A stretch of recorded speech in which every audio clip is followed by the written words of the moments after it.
Hello friends, welcome you all at Indian Institute of Learning Life Saving skills. आज हम बात करेंगे एक बहुत ही महत्वपूर्ण विषय पे। मैं स्वागत करता हूं हमारे सारे ऑनलाइन और ऑफलाइन स्टूडेंट्स का। आज का विषय आईवी फ्लूइड। जो भी पेशेंट कई बार हमारे पास इमरजेंसी में आता है, आईवी फ्लूइड्स का बहुत ज़्यादा ही इंपॉर्टेंस रहती, महत्व रहता है। चाहे वो पेशेंट डे केयर में हो या फिर आईपीडी में हो या फिर वो आईसीयू के अंदर हो, ठीक है। तो सभी जगह अपनी फ्लूइड की इंपॉर्टेंस रहती है। तो सबसे पहले आपको पता होना चाहिए आईवी फ्लूइड कितने तरह के होते हैं, क्या इसकी इंडिकेशन है, क्या इसकी कॉन्ट्राइंडिकेशन है, कब हमें नहीं देना है और कौन से फ्लूइड कब हमें यूज़ करते हैं। तो सबसे पहले आपको पता होना चाहिए आईवी फ्लूइड दो तरह के होते हैं। आईवी का मतलब इंट्रावेनस, ओके। दो तरह के होते हैं, एक होते हैं कोलॉइड, एक होते हैं क्रिस्टलोइड। क्या होते हैं? क्रिस्टलोइड्स। क्रिस्टलोइड।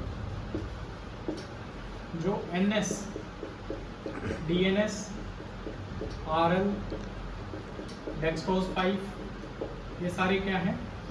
क्रिस्टलोइड्स। ये सारे क्रिस्टलोइड्स की कैटेगरी में आते हैं। कोलॉइड में आते हैं जो हैवी होते हैं, हैवी, जैसे हमारा हो गया एमेक्सिल,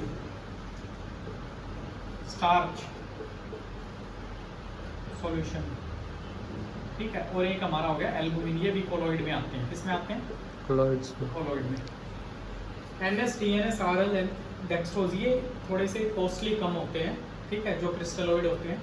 और हमारे जो कोलॉइड होते हैं ये हमारे कॉस्टली होते हैं। मैक्सिल की बात करें, स्टार्च सॉल्यूशन की बात करें या फिर एल्बुमिन की बात करें, एल्बुमिन 100 ml कितने का आता है? 5 से 6,000 रुपये का आता है, ठीक है। तो आईवी फ्लूइड में मोस्ट कॉमनली हम जो यूज़ करते हैं प्रैक्टिस में एनएस, डीएनएस, आरएल और डेक्सट्रोज 5, ठीक है। तो इसमें और ज़्यादा इंपॉर्टेंट क्या है, सबसे पहले आपको पता होना चाहिए कि अगर आपको पेशेंट की हिस्ट्री नहीं पता है, आपको पेशेंट की हिस्ट्री नहीं पता है, पेशेंट डायबिटिक है, हाइपरटेंसिव है या कोई भी है, तो आप कौन सा फ्लूइड यूज़ करेंगे? आप यूज़ करिए एनएस और आरएल, ठीक है। एनएस और आरएल, ठीक है।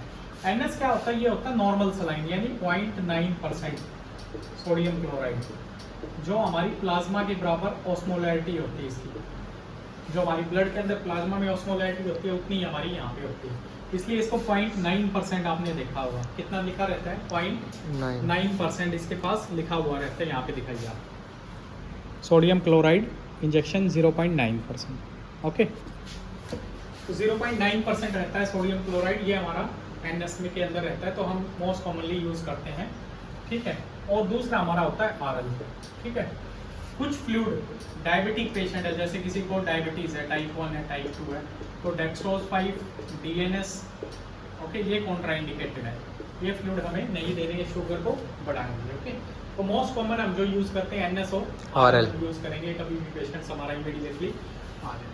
तो सबसे पहले आपको पता होनी चाहिए कि पेशेंट को हम फ्लूइड क्यों दे रहे हैं, what are the indication, what are contraindication. तो इंडिकेशन क्या रहेंगी? इंडिकेशन कब हमें आईवी फ्लूइड देना है, सबसे पहली इंडिकेशन क्या होती है? Fluid loss. क्या होती है? Fluid loss. Fluid loss. अब फ्लूइड लॉस कैसे हो सकता है? ब्लड, सबसे मोस्ट कॉमन क्या होता है फ्लूइड लॉस? Loose motion. क्या होते हैं? Loose stool. Second, vomiting. Third, burn. Fourth, heat stroke. क्या होता है? Heat stroke. Heat stroke. Heat stroke का मतलब होता है बहुत ज़्यादा बॉडी एक्सपोज हो जाए सनलाइट के और बॉडी में ज़्यादा पसीने की वजह से पानी निकल जाए। Loose motion, vomiting, burn, heat stroke और उसके बाद ट्रॉमा, कोई भी इंजरी हो जाएगी, ठीक है। या फिर फ्लूइड लॉस, कि पेशेंट कोई फ्लूइड ले ही नहीं रहा, जैसे प्रोलॉन्ग फास्टिंग। क्या बोलते हैं? Prolong fasting. प्रोलॉन्ग फास्टिंग, लंबे समय से व्रत कर रहा है, भूखा रह रहा है। या स्टारवेशन, या अपने आप को जानबूझ के वजन पानी नहीं पी रहा, स्टारवेशन, जैसे कोई हड़ताल के, भूख हड़ताल, ये चीज़ें होती है ना, पानी नहीं पी रहा, तो इस वजह से बॉडी में फ्लूइड लॉस होता है। Loose motion, vomiting, burn, heat stroke, trauma, या फिर किसी पेशेंट को यूरिन ज़्यादा आ रहा है, बहुत ज़्यादा, पॉलीयूरिया। क्या हो गया? पॉलीयूरिया, यूरिन बहुत ज़्यादा हो रही है। तो इन सभी कंडीशन में हम क्या करते हैं? फ्लूइड को रिप्लेस करते हैं, बॉडी का फ्लूइड रिप्लेस करते हैं। तो ये तो होगी हमारी इंडिकेशन, ओके।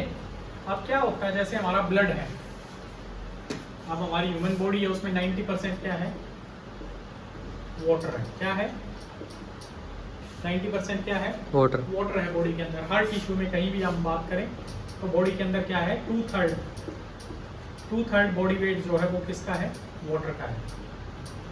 तो ये अराउंड 90 नहीं, ये अराउंड आपका 70% रहेगा। कितना रहेगा? 70। 70%। तो 2/3 हमारा जो बॉडी के अंदर जो है वो वाटर है। तो किसी भी कंपोनेंट में, जैसे हम ब्लड की बात करें तो ब्लड के अंदर क्या है, वाटर कंपोनेंट कितना है? 90 to 95% जो प्लाज्मा है हमारी, ठीक है। तो ये सारा क्या है? वाटर है। वाटर। अब जैसे किसी को ब्लड लॉस हो गया, क्या हो गया? Blood loss. ब्लड लॉस हो गया, ट्रॉमा हो गया, एक्सीडेंट हो गया, तो वहाँ पे भी जब तक ब्लड नहीं आता तब तक हम क्या करते हैं? फ्लूइड रिप्लेस करते हैं। ओके, ये चीज होता है। या फिर क्या होता है, किसी पेशेंट को हमने एनपीओ रखा है। एनपीओ मतलब या एनबीएम। एनपीओ मतलब नील पर ओरली, मुंह से कुछ भी नहीं देना है, नील बाय माउथ। ये हो गया हमारा एनपीओ। जैसे किसी फाइल में एनपीओ लिखा हुआ है तो इसका मतलब क्या है? नील पर ओरली। ओरली हमें पेशेंट को कुछ भी नहीं देना। एनपीओ या एनबीएम लिखा है, नील बाय माउथ, हमें पेशेंट को कुछ भी नहीं देना। तो इस कंडीशन में हमें क्या करना है? इस कंडीशन में हमें पेशेंट को आईवी फ्लूइड देना है, ठीक है। अब आईवी फ्लूइड का क्या होता है? आईवी फ्लूइड भी हम दो तरह से देते हैं। एक तो हम देते हैं कंटिन्यूअस। क्या देते हैं? कंटिन्यूअस। कंटिन्यूअस यानी 24 आवर्स का हमने पेशेंट को लिख दिया 50 ml पर आवर। कितना लिख दिया? 50 ml per hour. 50 ml per hour. तो एक पूरे दिन में कितना हो गया? 50 ml पर आवर कितना हो गया? पूरे दिन में कितने घंटे हो गए? 24 घंटे और 50 से 50। ठीक है, कितना हो गया? 1200 ml। कितना हो गया? 1200 ml। यानी 2 यूनिट, 2 पिंट तो हमारे हो गए NS DNS के 500 ml के, और 200 ml एक्स्ट्रा हो गया। तो ऐसे हम फ्लूइड कैलकुलेट करते हैं। किसी को 75 ml लिख दिया तो उसकी कैलकुलेशन अलग रहेगी। कितना फ्लूइड हमें 24 घंटे में। या फिर हमें बोलस देना। बोलस का मतलब होता है एक बार में हमें 10 मिनट के अंदर पेशेंट को कितना देना? 500 ml। 500 ml, ठीक है। बाकी आधे घंटे के 30 मिनट्स के अंदर हमें देना उसको 200 ml। तो ये हो गया बोलस, कंटिन्यूअस नहीं दे रहे, ठीक है। तो ये भी डिपेंड हमारा करता है। किसी पेशेंट की सर्जरी होनी है या कोई पोस्ट ऑपरेटिव केस है, क्या है? Post operative case. Post operative case है, मुंह से उसको नहीं दे सकते। अब जैसे किसी की पेट की सर्जरी हुई है किसी पेशेंट की, ठीक है, तो उसको मुंह से नहीं दे सकते, तो हम क्या करेंगे? उसको आईवी फ्लूइड्स देंगे। अनदर 24 आवर्स तक उसको खाली पेट रखेंगे। कईयों को 48 आवर्स तक भी रखते हैं, 72 आवर्स तक भी रखते हैं, डिपेंड करता है किसकी कौन सी सर्जरी है। तो वहाँ पे हम क्या यूज़ करते हैं? आईवी फ्लूइड यूज़ करते हैं। Okay, IV fluid. अब कुछ आईवी फ्लूइड कॉन्ट्राइंडिकेटेड होते हैं। कॉन्ट्राइंडिकेटेड होते हैं जैसे अगर किसी पेशेंट को हेड इंजरी है, क्या है? Head injury. सर की चोट है और ब्रेन की भी अंदर इंजरी है, तो वहाँ पे हम डेक्सट्रोज 5 यूज़ नहीं करेंगे। क्या नहीं यूज़ करेंगे? डेक्सट्रोज 5 या DNS यूज़ नहीं करेंगे। ओके, क्यों यूज़ नहीं करेंगे? क्योंकि ये ब्रेन के अंदर जाके एडेमा करेगा, स्वेलिंग बढ़ाएगा, तो हम डेक्सट्रोज 5 आप पेशेंट्स में यूज़ नहीं करेंगे। ये चीज़ें आपको याद रखनी है, this is most important. Clear हो गया? डेक्सट्रोज आपको यूज़ नहीं करना है ये फ्लूइड्स में। ओके, तो अब कॉन्ट्राइंडिकेटेड। कॉन्ट्राइंडिकेटेड का मतलब है जैसे आपने देखा होगा कुछ पेशेंट को तो कंटिन्यूअस ड्रिप लग रही है, ठीक है, कंटिन्यूअस चले जा रही है। कुछ पेशेंट को ड्रिप ही नहीं लग रही है, सिर्फ 100 ml का सलाइन है। ये जैसे कोई हमें मेडिसिन डाइल्यूट करके देनी है तो हम 100 ml सलाइन यूज़ करते हैं। जैसे कोई एंटीबायोटिक देनी है, मिरोपिनाम देना है, तो हम 100 ml सलाइन में देते हैं। कुछ पेशेंट को कंटिन्यूअस चल रही है, कुछ को नहीं चल रही है। पेशेंट कई बार बोलते हैं मेरे को बड़ी ड्रिप नहीं लगी हुई है, तो इसके आपको समझाना होता है सर आपकी जो फ्लूइड रिक्वायरमेंट है वो कम है, इसलिए आपको ये लगा हुआ, ठीक है। अब कई पेशेंट ओवरलोड में होते हैं। ओवरलोड का मतलब होता है फेफड़ों में पानी भरा है, हार्ट पे ओवरलोड है, यानी पेशेंट का जो इजेक्शन फ्रैक्शन ये क्या होता है? ये इजेक्शन फ्रैक्शन हार्ट की जो पंपिंग होती है वो नॉर्मल होती है 50 to 60%। किसी की 52 है, 54 है, 56 है, 58 है, 60 है, 50 to 60% है। अब हार्ट की पंपिंग कम है। पंपिंग का मतलब है किसी हार्ट की पंपिंग 25% है, तो उस पेशेंट में हम फ्लूइड नहीं देते। क्या नहीं देते? फ्लूइड नहीं देते। अगर फ्लूइड वहाँ पे देंगे तो पेशेंट किस में चला जाएगा? हमारा फ्लूइड ओवरलोड है। फ्लूइड ओवरलोड हो जाएगा, सांस लेने में और दिक्कत होगी, पेशेंट को कॉम्प्लिकेशन आ जाएगी। तो वहाँ पे फ्लूइड तो पहले ही फाइल पे लिखा रहता है नो आईवी फ्लूइड। क्या लिखा रहता है? No IV fluid. या फ्लूइड पर डे 500 ml पर 24 आवर्स, मतलब 24 घंटे में हमें 500 ml से ज़्यादा फ्लूइड नहीं देना। तो ये चीज़ें हमें ध्यान में रखनी है। ओके, इमीडिएटली आपको इस चीज़ का ध्यान रखना है।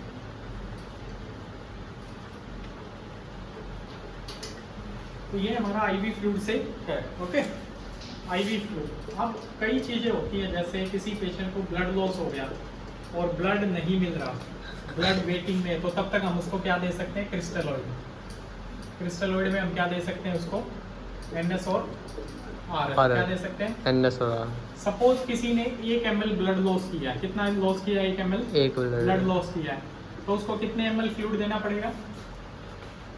अगर किसी ने 1 ml ब्लड लॉस किया है ट्रॉमा में, तो उसको हम कितना ml क्रिस्टलॉइड देंगे, 4 ml। याद रखिएगा, तो 1 drop is equal to 4 ml।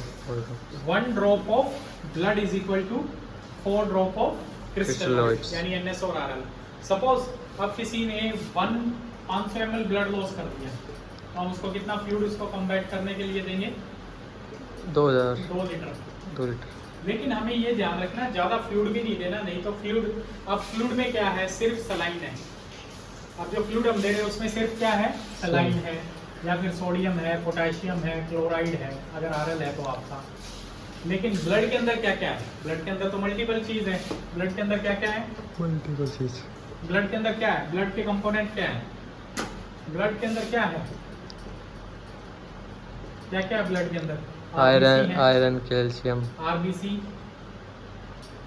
WBC, platelets, proteins, vitamin. ठीक है, विटामिन भी हैं, सारी चीज़ें हैं, RBC, WBC, प्लेटलेट्स, प्रोटीन। उसके बाद हमारे क्लॉटिंग फैक्टर हैं, क्या है, क्लॉटिंग फैक्टर। क्लॉटिंग फैक्टर्स हैं जो ब्लीडिंग रोकने में हमारी मदद करते हैं, ठीक है। क्लॉटिंग फैक्टर्स हैं, प्रेसिपिटेट हैं, क्रायोप्रेसिपिटेट। उसके बाद प्लाज्मा है, ठीक है। और उसके बाद क्या, हमारे मल्टीपल कंपोनेंट्स हैं ब्लड के अंदर। लेकिन जो हम फ्लूइड दे रहे हैं उसमें ये सारी चीज़ें थोड़ी ना, RBC, WBC, ये चीज़ें नहीं है। तो इसीलिए जो ब्लड अगर हम ज़्यादा देंगे, क्रिस्टलॉइड ज़्यादा देंगे, तो ये डाइल्यूट हो जाएंगे। क्या हो जाएंगे, डाइल्यूटिंग की फंक्शनिंग कम हो जाएगी, फंक्शनिंग कम हो जाएगी, समझ रहे हो ना आप बात। तो इसीलिए हमें ये फ्लूइड उतना ही देना है जितनी रिक्वायरमेंट है। ज़्यादा फ्लूइड देने से भी पेशेंट के जो ये कंपोनेंट है सारे हीमोडाइल्यूशन हो जाएगा। क्या हो जाएगा, haemodilution. Haemo means blood, dilution means blood पतला हो जाएगा। मतलब अगर हम बात करें आम भाषा में तो ब्लड पतला हो जाएगा। तो इसलिए हमें फ्लूइड्स का ध्यान रखना है। तो जब भी हम पेशेंट को फ्लूइड देते हैं, सबसे पहले हमें उसके रिक्वायरमेंट देखते हैं, पेशेंट की कितनी रिक्वायरमेंट है। पेशेंट ओवरलोड में तो नहीं है, पेशेंट डिहाइड्रेटेड स्टेट में तो नहीं। इसलिए होता है ना, कई पेशेंट्स को तो हम 1 लीटर एकदम से दे देते हैं, कईयों को 1 लीटर पूरे दिन में भी नहीं देते। तो पेशेंट की रिक्वायरमेंट पे है। इसीलिए हम बोलते हैं हिस्ट्री लेना जरूरी है। क्या जरूरी है, history, loose motion, vomiting, fever की हिस्ट्री है। जैसे किसी पेशेंट का 1 डिग्री सेल्सियस टेम्परेचर बढ़ जाता है, क्या बढ़ जाता है, 1 डिग्री सेल्सियस। जैसे 37 हमारा नॉर्मल होता है, किसी का 38 डिग्री सेल्सियस हो गया, 1 डिग्री टेम्परेचर बढ़ गया ना, तो इसमें बॉडी का फ्लूइड लॉस होना ज़्यादा हो जाएगा। फ्लूइड लॉस क्या हो जाएगा, फ्लूइड लॉस हो जाएगा ज़्यादा, क्योंकि पसीना ज़्यादा निकलेगा, पेशेंट का गला सूख जाएगा, तो उसको पानी ज़्यादा पीना पड़ेगा। अगर वॉमिटिंग आ रही है तो पानी नहीं पी पाएगा, तो हमें क्या देना पड़ेगा, IV फ्लूइड देना पड़ेगा। ओके, तो इसको हम बोलते हैं बॉडी का फ्लूइड लॉस। अब हमारी बॉडी में फ्लूइड लॉस कहाँ से होता है, बॉडी में फ्लूइड लॉस कहाँ से होता है, पानी कहाँ से निकलता है, एक तो यूरिन, वेरी गुड,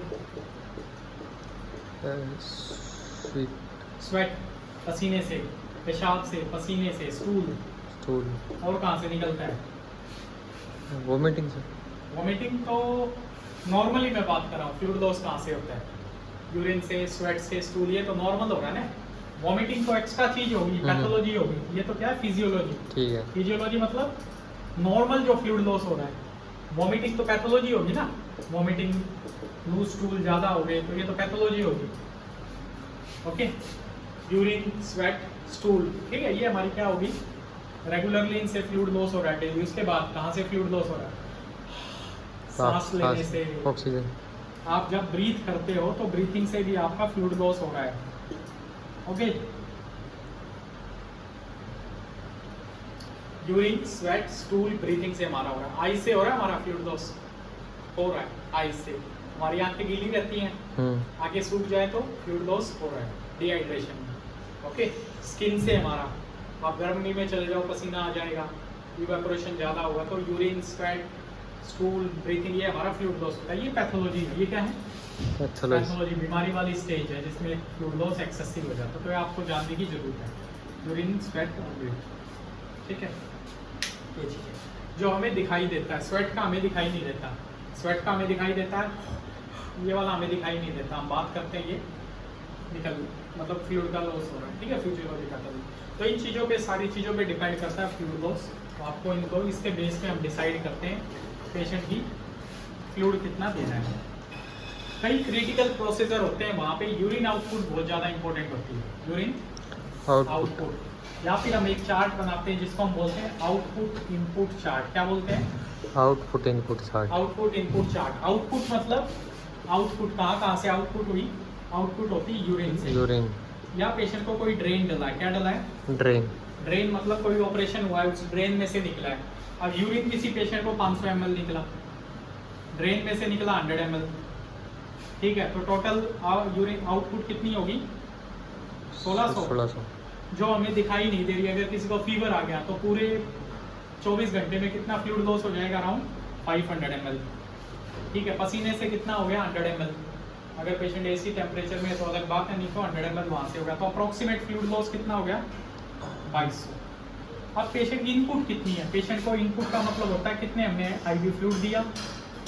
अगर उसको राइल्स ट्यूब लगी है तो उससे हमने कितना फीड करवाया, ठीक है, हो गया। एंटीबायोटिक जो हमने दी उसको, या कोई भी फ्लूइड हमने दिया, वो कैसे डिजोल्व करके दिया। तो जैसे आईवी फ्लूइड लगा, 1 NS, 1 DNS, 1 RL, कितना हो गया टोटल? ये 1500, ठीक है। राइल्स ट्यूब से हमने उसको दिया 700 ml, कितना दिया पूरे दिन में? 700 ml, ठीक है। और हमने फ्लूइड जो डाइल्यूट करके दिया वो दिया 400 ml दवाइयों में। तो टोटल फ्लूइड कितना हो गया? 400, 700, 1100, 1500, 2600 ml, 2600 ml। और यहाँ पे फ्लूइड लोड कितना था? पेशेंट ने लॉस कितना किया है? 2200 हमने दे दिया, कितना? 2600। तो ये पेशेंट कौन सी आउटपुट में चला गया? Negative output, positive output? Positive में। Very good, excellent excellent. ये चला गया पॉजिटिव आउटपुट में। किस में गया? Positive output. पॉजिटिव आउटपुट में। कई पेशेंट्स को हमें पॉजिटिव आउटपुट में रखना पड़ता है, कई पेशेंट्स को हमें नेगेटिव आउटपुट में रखना है, नेगेटिव साइड रखना पड़ता है। तो यहाँ पे 2600 ml अगर नेगेटिव हमें पेशेंट को करना है तो हम यहाँ से 500 ml कम कर देंगे। तो यहाँ पे कितना हो गया? 1000 ml। 1000 हो गया, 1700, 1700, 400, 2100। तो पेशेंट कितना नेगेटिव में गया? 100 ml। तो हमें डेली ये 24 घंटे का चार्ट बनाना पड़ता है। जब भी राउंड पे कंसल्टेंट आता है, सर्जन आता है, फिजिशियन आता है, नर्सिंग स्टाफ से या medical officer, resident medical officer से, वो पूछता है इनपुट आउटपुट कितनी है। क्या है? Input output. तो वो ये मतलब है इनपुट आउटपुट का, ताकि वो अगले दिन का प्लान कर सके, फ्लूइड को कम करना है, ज़्यादा करना है। तो ये 24 घंटे पे डिपेंड करता है। इसलिए जब भी आप यूरिन का बैग खाली करवाते हो, आपको खाली करवाना है। कब खाली करवाना है पता लगाना आपको। सुबह 6 बजे करवा दिया, शाम को 6 बजे करवा दिया, तो वो नोट करना आपको, टोटल वो कैलकुलेट करना है। इसलिए input output is most important. कई बार हम राउंड्स पे जाते हैं या अक्सर हॉस्पिटल्स में जाते हैं, नर्सिंग स्टाफ को कई बार इसका आइडिया ही नहीं होता है इनपुट आउटपुट कितना है, पेशेंट नेगेटिव बैलेंस में या पॉजिटिव में। तो ये चीज़ें आपको देखनी है। जितने भी ड्रेन है वो सारे आउटपुट में आएंगे। ड्रेन, कहीं भी ड्रेन डला हो, चेस्ट में, पेट में, यूरिन में, कैथेटर और कहीं लगा हुआ, जितने फीडिंग अंदर चीज जा रही है वो इनपुट में आ जाएंगे। तो कैलकुलेट करके माइनस करना है। तो हम कैसे करते हैं उसको? जैसे चार्ट हमारा बन गया इनपुट आउटपुट का। क्या चार्ट बन गया? Input output. इनपुट कितनी है? 2600। आउटपुट कितनी है? 2400। तो ये पॉजिटिव है नेगेटिव है? तो हम इसके सामने या ऐसे लिखेंगे नेगेटिव। नहीं, इनपुट 2600 है ना, इनपुट 2600 है, आउटपुट 2400 है। 200 कितना हो गया? पॉजिटिव हुआ ना। सही है गलत? भाई इनपुट ज्यादा गई ना, आउटपुट कम हुई, ठीक है। नेगेटिव का मतलब होता है इनपुट कम, निकाल ज्यादा रहे हैं हम। जैसे किसी पेशेंट को डायल्यूटिक दे रहे हैं, आप सपोज करो यहाँ पे मैं लिख दूं 2200, तो पेशेंट पॉजिटिव में नेगेटिव में? नेगेटिव में। 200 नेगेटिव। तो कंसल्टेंट बोलते हैं थोड़ा नेगेटिव साइड रखें। नेगेटिव साइड कैसे रखेंगे? या तो थोड़ा फीड कम कर दो जैसे, या थोड़ा आप फ्लूइड कम कर दो, सीधा बस। Hope you understood. This is very most important, input output chart banana, calculate करना इन चीज़ों को, तो बहुत इंपॉर्टेंट है। आज आप सभी हॉस्पिटल में इसको प्रैक्टिस करेंगे और इसको फॉलो करेंगे ताकि पेशेंट्स की केयर को इम्प्रूव किया जा सके। So thank you very much. Keep connected with Indian Institute of Learning Life Saving Skills. Will teach you the skills to for better patient care and efficiency in the medical field. Thank you very much.